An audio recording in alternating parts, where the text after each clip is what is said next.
Hello students, welcome to real concept. आज हम लोग स्टार्ट करने वाले वेक्टर का 10वां क्लास। क्या बात है, 10 क्लास पहुंच गए हम लोग। चलो कोई बात नहीं। तो एक काम करते हैं, आज हम स्टार्ट करते हैं एक नया चैप्टर, एक नए कंटेंट के साथ। बढ़िया एक कॉन्सेप्ट आपका बिल्ट होने वाला है बहुत ही एक अच्छे लेवल पे, जहां हम लोग केवल वेक्टर में स्केलर प्रोडक्ट और वेक्टर प्रोडक्ट की बात कर रहे थे। वो केवल 2 वेक्टर्स की बात हो रही थी, लेकिन यहाँ पर 3 वेक्टर्स की बात हो रही है। ठीक, यहाँ 3 वेक्टर की बात होगी। कितने वेक्टर की? 3 वेक्टर्स। ठीक, अगर इनको मल्टीप्लाई करना है, इनको कैसे मल्टीप्लाई करेंगे? सबसे अजीब बात तो ये है, हाउ टू मल्टीप्लाई 3 वेक्टर्स। ठीक है, हाउ टू मल्टीप्लाई 3 वेक्टर्स। तो पहला अगर हम कन्वेंशन देखें, मान लो कोई ए बी सी है। ठीक है, vector A, vector B and vector C. इसमें इसको किस तरीके से मल्टीप्लाई करें कि हमारा वैल्यू वेक्टर में और स्केलर में दोनों में आए? किस तरीके से हो सकता है बताओ। मान लो हम ए को और बी से अगर हम डॉट प्रोडक्ट कर देते हैं, ठीक, और यहाँ पर क्रॉस कर देते हैं, डॉट प्रोडक्ट और क्रॉस प्रोडक्ट। अगर हम यहाँ पर डॉट लगाएंगे और फिर यहाँ क्रॉस करेंगे तो क्या इसका वैल्यू हमें क्या मिलने वाला है? इसका वैल्यू हमें पता है कि इसका वैल्यू हमें मिलेगा स्केलर। ठीक, और हमें पता है इसमें अगर स्केलर को और किसी वेक्टर में अगर मल्टीप्लाई कर दिए तो ये डायरेक्टली मल्टीप्लाई होता है, ना कि इसमें कोई वेक्टर प्रोडक्ट आता है, ना कि मतलब ना तो इसका क्रॉस प्रोडक्ट आएगा ना कुछ आएगा इसमें डायरेक्टली। जैसे कि हम लोगों ने याद है कि m इंटू वेक्टर सी, सीधे अगर हम m को वेक्टर सी से अगर डायरेक्ट मल्टीप्लाई करेंगे तो क्या हो जाएगा? एम सी वेक्टर, राइट, हो जाएगा ना। सेम यही तो इस तरीके से आने वाला है। तो इसका ये जो कन्वेंशन है ये गलत है, क्योंकि हमें इसमें ना तो इसमें क्या कहते हैं वेक्टर मिल रहा है, ठीक है, ना तो स्केलर मिल रहा है, कोई पर्टिकुलर रिजल्ट नहीं मिल रही, इसका रिजल्टेंट नहीं मिल रहा है एग्जैक्टली। ठीक है, तो ये कन्वेंशन गलत है। तो अब कौन सा कन्वेंशन? अब एक ही कन्वेंशन बचता है, अगर इसकी जगह पे क्रॉस कर दें और इसकी जगह पे डॉट कर दें। ठीक, ध्यान से देखना। अगर इसकी जगह पे हम क्या कर देते हैं, vector A cross vector B, ठीक, फिर डॉट करते हैं वेक्टर सी के साथ, तो अब समझ में आ रहा है स्टूडेंट्स, इसका तो वैल्यू हमें क्या मिल जाएगा? इसका वैल्यू मिल जाएगा हमें वेक्टर। अब इसके साथ हमें क्या करना है? अब इसके साथ चाहे डॉट करो, ठीक, अब चाहे क्या करो, क्रॉस करो। इसके साथ चाहे डॉट करो चाहे क्रॉस करो। और इसी को स्टूडेंट्स जहाँ जहाँ वेक्टर के साथ, मतलब इस वाले कंटेंट के बाद यहाँ पर क्या करेंगे हम, वेक्टर आ जाएगा, वेक्टर आएगा तो यहाँ डॉट जब लगाएंगे तो इस वाले को क्या कहेंगे? अब डॉट करोगे वेक्टर और वेक्टर का डॉट प्रोडक्शन करेंगे तो सीधे स्केलर रिजल्टेंट आएगा, ठीक है, और इसका रिजल्टेंट क्या आएगा? वेक्टर आएगा। इसीलिए स्टूडेंट्स, इसीलिए हम इसको क्या कहते हैं? इसको हम कहते हैं स्केलर ट्रिपल प्रोडक्ट। ठीक, इसे क्या कहते हैं? STP। ठीक, और ये हो जाता है हमारा क्या? Vector triple product. ठीक, समझ में आया क्या करना था? हमारा जो पहला कन्वेंशन था वो गलत था, लेकिन अगर इसकी बात करें तो यहाँ पर इसका मल्टीप्लाई क्या आएगा? वेक्टर आएगा, और इसका चाहे डॉट कर लो चाहे क्रॉस कर लो, रिजल्टेंट क्या आने वाला है? एक में अगर क्रॉस करोगे तो वेक्टर आएगा, डॉट करोगे तो स्केलर आएगा। और हमें पता है जब स्केलर आएगा तो यहाँ कितने वेक्टर मल्टीप्लाइड हैं? 3 वेक्टर, तो 3 वेक्टर हैं तो इसे कहेंगे स्केलर ट्रिपल प्रोडक्ट। ठीक, और यहाँ पर 3 है तो इसका मतलब है ये हो जाएगा हमारा वेक्टर ट्रिपल प्रोडक्ट। चलो यहाँ तक तो समझ में आ गया। ठीक, अब हमें पता चल गया कैसे मल्टीप्लाई करना है। अब जब हमें पता चल गया कैसे मल्टीप्लाई करना है तो एक एक करके देखते हैं। ठीक, तो एक एक करके देखते हैं। तो आज अब पहला लेते हैं हम, पहला हो जाएगा हमारा स्केलर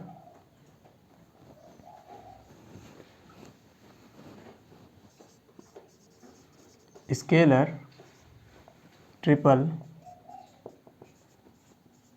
प्रोडक्ट, राइट।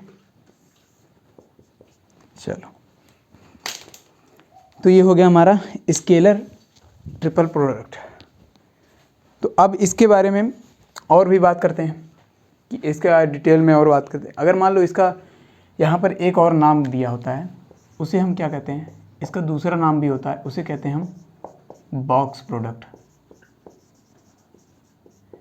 ठीक, अब इसका नाम बॉक्स प्रोडक्ट क्यों कहते हैं, वो इसलिए क्योंकि इसे हम जब डिनोट करते हैं, इसको जो हम रिप्रेजेंट करते हैं, इसको जब हम रिप्रेजेंट करते हैं तो किस तरीके से करते हैं,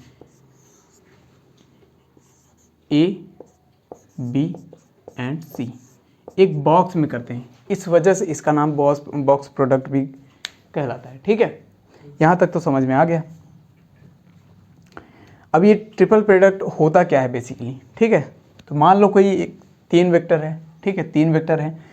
तो अब इसके बारे में अगर हम बात करें तो अगर हम किसी तरीके से इसको मल्टीप्लाई करना है तो वही हमारा क्या बन जाता है, स्केलर प्रोडक्ट। कैसे, अगर हम मान लो इसको इस तरीके से भी मल्टीप्लाई कर सकते हैं, ठीक, और फिर उसके बाद डॉट सी वेक्टर, या फिर हम इस तरीके से भी कर सकते हैं इसको, ये हो जाएगा ए वेक्टर, फिर ये हो जाएगा डॉट, ये हो जाएगा बी क्रॉस सी वेक्टर।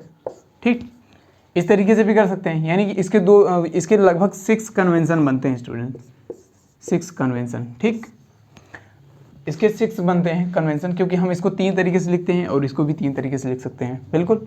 तो टोटल 6 कन्वेंशन बन गया। लेकिन हम केवल 2 की बात करेंगे, क्योंकि बेसिक हम लोग यहीं से सीखते हैं और यहाँ से स्टार्ट करेंगे हम लोग आगे की कहानी। ठीक, तो अब ये तो समझ में आ गया कि ये इसको हम ऐसे लिख सकते हैं, ठीक है। लेकिन अब इसको कैलकुलेट कैसे करना होता है, इसके वैल्यू कैसे फाइंड आउट करने होते हैं, ये भी देखते हैं। चलो यहाँ हेडिंग डालते हैं हम, क्या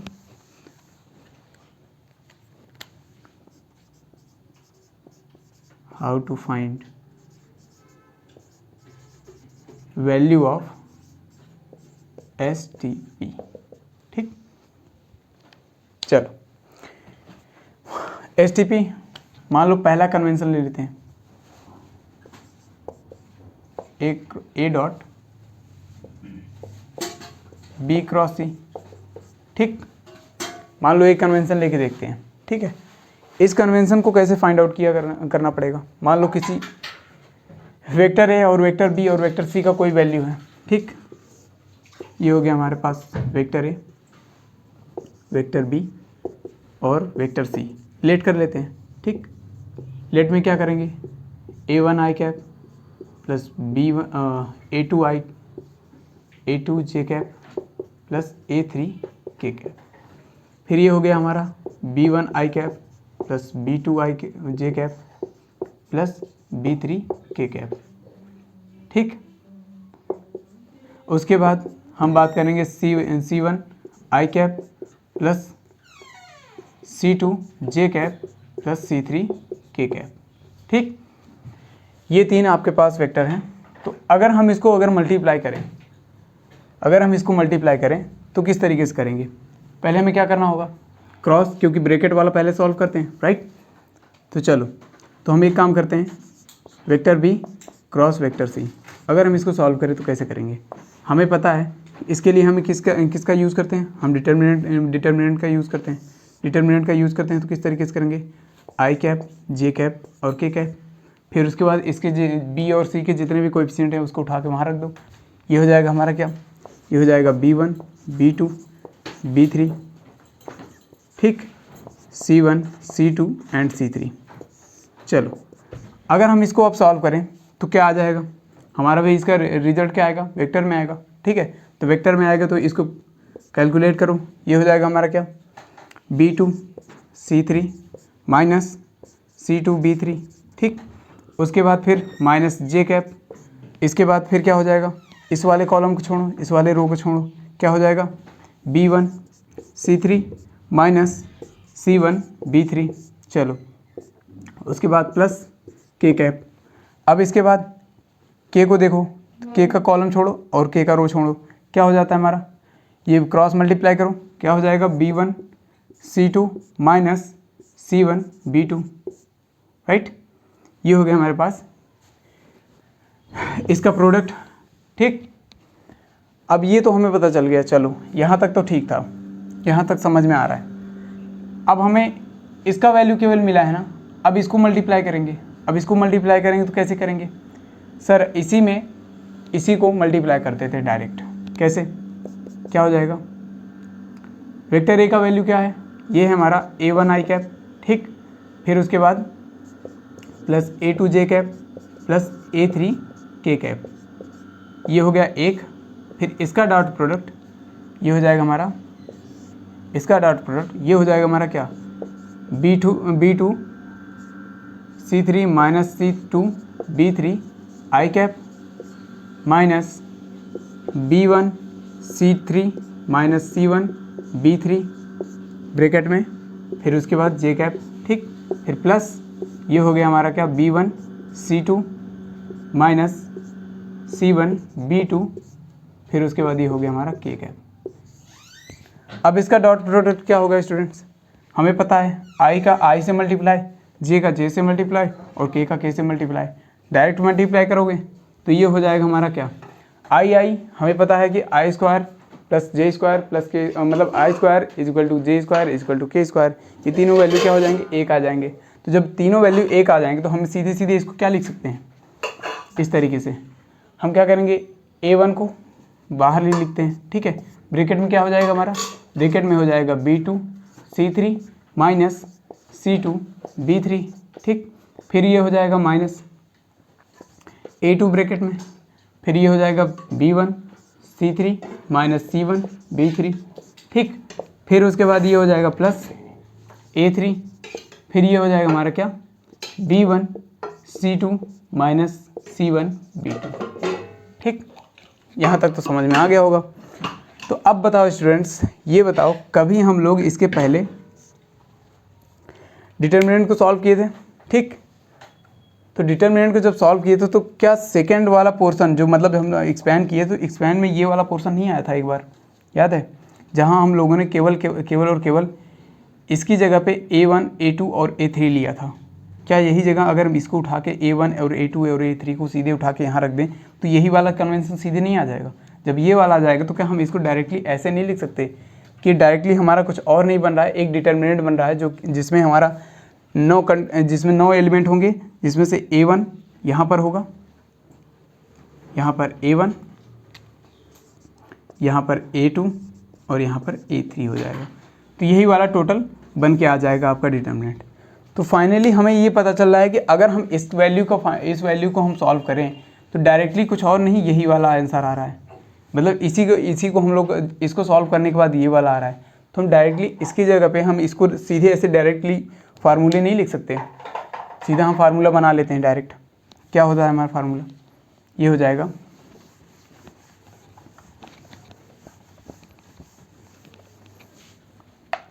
जाएगा हमारा formula, vector A dot vector B cross vector C, ये हो जाएगा हमारा एक A1 A2 A3 B1 B2 B3 C1 C2 and C3। कुल मिला के सीधे सीधे ये वाला फार्मूला आपका बन जाता है स्टूडेंट्स। जब भी आप सॉल्व करोगे तो ये वाला फार्मूला आप हमेशा यूज़ करोगे।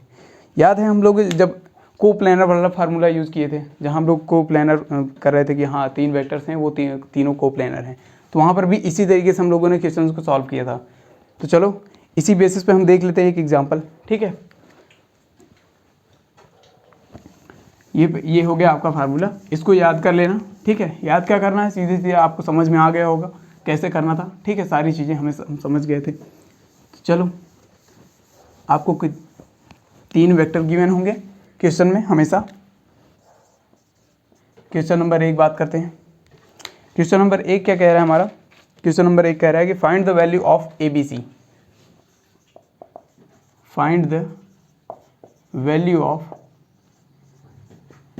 बॉक्स में vector A, vector B and vector C। आप लोग हमेशा ऐसे लिखोगे, ठीक है। अब चाहे मैं यहाँ पर वेक्टर लगाऊँ या ना लगाऊँ, ठीक है, यहाँ एरो लगाऊँ या ना लगाऊँ, लेकिन आपको हमेशा इसी तरीके से लिखना है, ठीक है। ये कह रहा है कि इफ़, अगर आपके पास वेक्टर गिवन है, vector A is equal to 3i minus 3j plus -4k, ठीक। और फिर उसके बाद ये हो गया बी वेक्टर। बी वेक्टर क्या है, I cap plus 2j cap plus k cap. और फिर उसके बाद तीसरा हमारा है, तीसरा वेक्टर है हमारा 3i cap -j cap -2k cap, ठीक। अब हमारे पास 3 वेक्टर आपको गिवन है, a, b एंड c, ठीक। तो इनका हमें क्या निकालना है, बॉक्स वेक्टर या बॉक्स प्रोडक्ट कह सकते हो, ठीक है। बॉक्स प्रोडक्ट निकालना है तो क्या करेंगे, ये साइक्लिक ऑर्डर में, ठीक है। तो क्या करते हैं, सीधे सीधे हमें वैल्यू फाइंड करना है, बी सी हमें पता है। अब इसका फार्मूला क्या हो गया, डायरेक्ट क्या हो गया, इसको हम इस तरीके से भी लिखते हैं, ए डॉट बी क्रॉस सी, इस तरीके से भी लिखते हैं। इसका फार्मूला हमें पता है कि sir A1 A2 A3 B1 B2 and B3 और ये हो गया C1 C2 एंड C3। चलो ये समझ में आ गया। तो अब क्या करना है, सारे इसके जितने भी कोएफिशिएंट हैं उसको उठा के रख देना है, ठीक है। A1 A2 A3 ये क्या हो गया हमारे पास 3 -3, ये हो गया -4, ठीक। फिर उसके बाद क्या है 1 2 1, उसके बाद थर्ड वन ये हमारा 3 -1 -2, ठीक।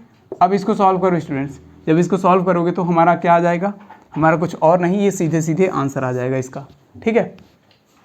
तो चलो सॉल्व करते हैं, सॉल्व करो, क्या आ जाएगा हमारा, ये 3 को पकड़ो, 3 को पकड़ लिए।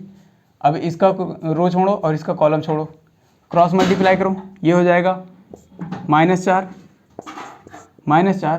फिर उसके बाद +1, ठीक।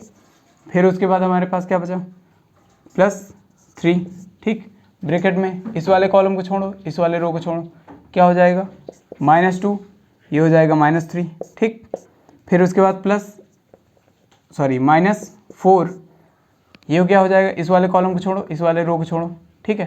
तो ये हो जाएगा -1, ये हो जाएगा -6। चलो इसको सॉल्व करो, ये हो जाएगा हमारा -3 -9, ठीक। फिर उसके बाद ये हो जाएगा हमारा -5 एंड 3 मतलब -15, ठीक।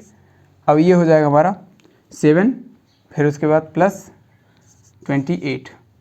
अब इसको सॉल्व करो, ये हो जाएगा -24 एंड +28 = 4। ये हो गया स्टूडेंट्स हमारा आंसर, ठीक। समझ में आया आपको कैसे करना है, ठीक है। ये 3 आपको वेक्टर्स गिवन है, 3 वेक्टर में हमें क्या करना है, बॉक्स प्रोडक्ट फाइंड आउट करना था। तो बॉक्स प्रोडक्ट को इसमें कन्वर्ट कर लो ताकि समझ में आए कि हमें कौन सा कन्वेंशन लगाना है, हमें कौन सा फार्मूला लगाना है, ठीक है। तो इसके बाद फिर क्या करना है, सीधे डिटर्मिनेंट में क्या करना है, वैल्यू पुट कर देना है, और वैल्यू पुट करने के बाद सीधे सीधे सॉल्व कर लेना है। डिटर्मिनेंट आपको आता होगा, ठीक है, इसीलिए हमने क्रैमर रूल पहले पढ़ा दिया था आपको, ठीक है। तो अब एक और क्वेश्चन करते हैं स्टूडेंट्स। इसमें जैसे कि मैंने पिछले वीडियो में बताया था कि एक क्वेश्चन सॉल्व करवाया था कोप्लेनर के बेसिस पे, तो वही एक क्वेश्चन फिर से एक तरीके से करवा दे रहा हूँ, ठीक है। आपने पहले भी कर लिया है, इस बार भी कर लीजिए। चलिए क्वेश्चन आपको क्या गिवन है, ये क्वेश्चन आया हुआ है स्टूडेंट्स, ये जितने भी क्वेश्चन हैं ये सारे आए हुए हैं आपके एग्जाम में, ठीक है। क्वेश्चन नंबर 2 कह रहा है prove that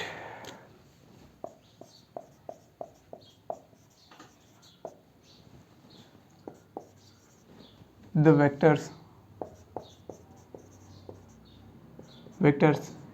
A, B and C are coplanar, ठीक।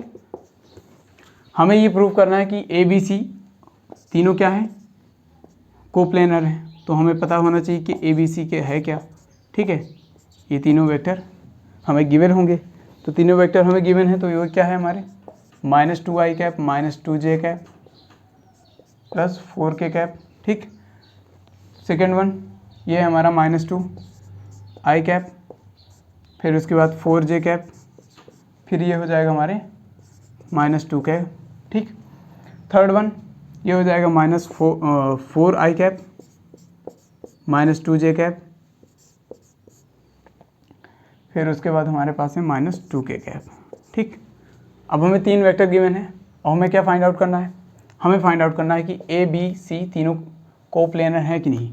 और कोप्लेनर का मतलब समझ रहे हो आप लोग, एक प्लेन में तीनों, अगर एक प्लेन में तीनों वेक्टर आ जाते हैं तो इसका मतलब है कि जब हम इसका बॉक्स प्रोडक्ट निकालेंगे, बॉक्स प्रोडक्ट निकालने के बाद इसका वैल्यू जब हमारा 0 आ जाएगा तो इसका मतलब है कि ये लोग कोप्लेनर हैं। ठीक है, ये सारे वेक्टर्स कोप्लेनर हैं। ठीक है, तो चलो ये हो गया हमारा वेक्टर ए, ये हो गया वेक्टर बी और ये हो गया वेक्टर सी।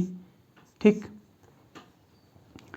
ये क्वेश्चन आपको पहले भी करा चुका हूँ, एक बार फिर से क्या करना है, सारे कोएफिशिएंट उठा के रख लो।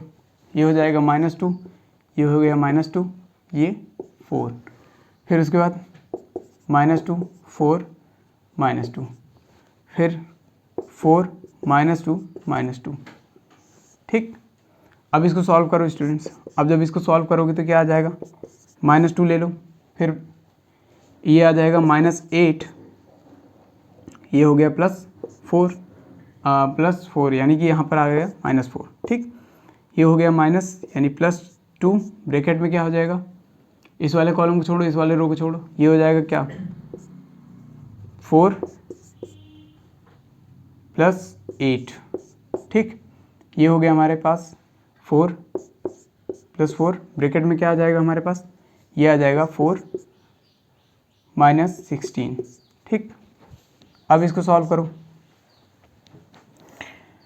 इसको सॉल्व करोगे तो क्या आ जाएगा, ये 8 4 12 -24। ठीक, ये हो जाएगा क्या 12, फिर उसके बाद ये हो जाएगा +24। ठीक, इसको एक बार फिर से चेक कर लेते हैं। ये हो गया हमारा 2 -2, ठीक, ये +2 हो गया। ठीक, फिर उसके बाद ये हो गया हमारा 4, ये हो गया -8, माइनस प्लस। ठीक, ये हो गया +24 और ये हमारा क्या हो गया, ये हो गया हमारा प्लस, ये हो गया 12 12 चौक 48, ये हो गया +48। कुल मिला के ये 0 हो गया, ये हो गया +48। इसका मतलब ये क्या हो गए, नॉन कोप्लेनर, मतलब कोप्लेनर नहीं है ये। ठीक, ये तीनों कोप्लेनर नहीं है। एक बार फिर से चेक कर लेना आप लोग। ठीक है, तो कुल मिला के ये सारे क्वेश्चंस इसी तरीके से पूछे जाएंगे स्टूडेंट्स। आपको 3 वेक्टर्स गिवन होंगे और आपको क्या करना है, बॉक्स प्रोडक्ट निकालना होगा। ठीक है, जहाँ भी आपको 3 प्रोडक्ट दिए हों और वहाँ पर आपको कोप्लेनर पूछ ले या फिर आपसे कह दिया जाए कि ये वाला बॉक्स प्रोडक्ट निकाल दो, तो ये सारी सीधे आ जाते हैं आपके ट्रिपल वेक्टर में। ठीक है, तो चलते हैं, मिलते हैं नेक्स्ट क्लास में। Thank you very much and take care.